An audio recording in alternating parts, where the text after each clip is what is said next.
आज राज्य निवडणूक आयोग महाराष्ट्र राज्य यांनी घोषित केल्यानुसार सोलापूर महानगरपालिकेचा निवडणुकीचा कार्यक्रम जाहीर झालेला आहे आणि आपल्याकडं सोलापूर महानगरपालिकेमध्ये जवळजवळ 102 जागांसाठी आणि एकूण 24 वार्ड आहेत.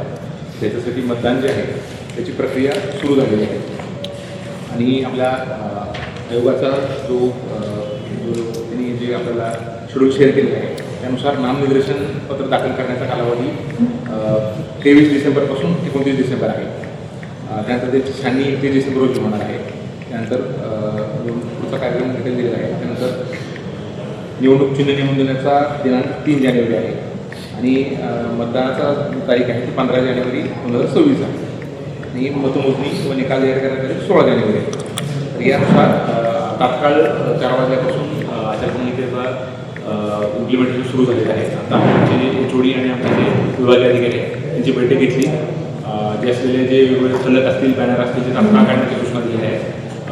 24 तास आपल्याला रिपोर्ट द्यायला असतो त्यापूर्वी किमान 50-60% फलक काढले जावेत आणि ते कव्हर केले जातात. जे वेगवेगळे जे उद्घाटनाचे फलक भूमिपूजनाचे फलक असतात. आपल्याकडे आजच सकाळी आपल्या माहितीचं सांगतो की जी वार्डी ही जी मतदार यादी आहे ती पब्लिश झालेली आहे. त्याच्यामध्ये एकूण 9,24,706 एवढे आपले मतदार निश्चित झालेले आहेत आणि जवळजवळ अंदाजित साधारणतः 1088 आसपास मतदान केंद्र येतील अशी शक्यता आहे. ती यादी 27 डिसेंबरपर्यंत पब्लिश होईल आणि याच्यामध्ये आपल्याला आयोगानं जे RO आहेत रिटर्निंग ऑफिसर आणि असिस्टंट रिटर्निंग ऑफिसर ते आपल्याला आयोगानं आणि माननीय विभागीय आयुक्तांनी उपलब्ध करून दिले आहे.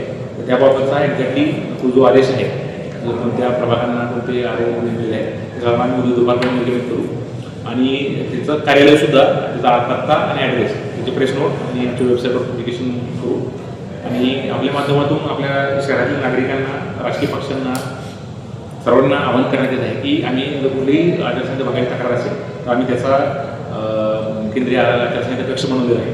त्याचबरोबर आमचं जो माय सोलापूर ॲप आहे किंवा वेबसाईटवरून जे आमच्या तक्रारीचं आहे त्याच्यामध्ये आम्ही महानगरपालिका निवडणूक आचारसंहिता भंग केल्यावर तक्रार ही ऑनलाईन प्रणालीवर उपलब्ध होऊन दिली आहे. 24 तासात अल्टिमेटली आम्ही त्यांचे जेडोकडे जाणार आहे. जेडोमध्ये त्यांचे असलेले जे इंजिनियर्स आहेत याचा जास्तीत जास्त लाभ घ्यावा आणि प्रक्रिया शांततेने होण्यासाठी आमचे वेगवेगळे अधिकाऱ्यांना मी जबाबदारी निश्चित करून दिली आहे. कुठलेही सजेशन असेल काही आमच्याकडून एखादी गोष्ट राहिलेली असेल तर त्यांना लगेच आमच्या अधिकाऱ्यांना निदर्शनास आणून द्यावी आणि तात्पर आमचा हा उद्देश आहे की पारदर्शक पद्धतीनं आणि सगळ्यांना माहिती देऊन आणि योग्य पद्धतीनं कंडक्ट करण्यासाठी आमचा प्रयत्न राहील आणि कुठलीही वेळोवेळी जे पत्रकार महोदयांना आणि जी काही माहिती लागेल त्यासाठी सुद्धा ती माहिती लवकर कसे प्रसारित करतील याची सुद्धा आम्ही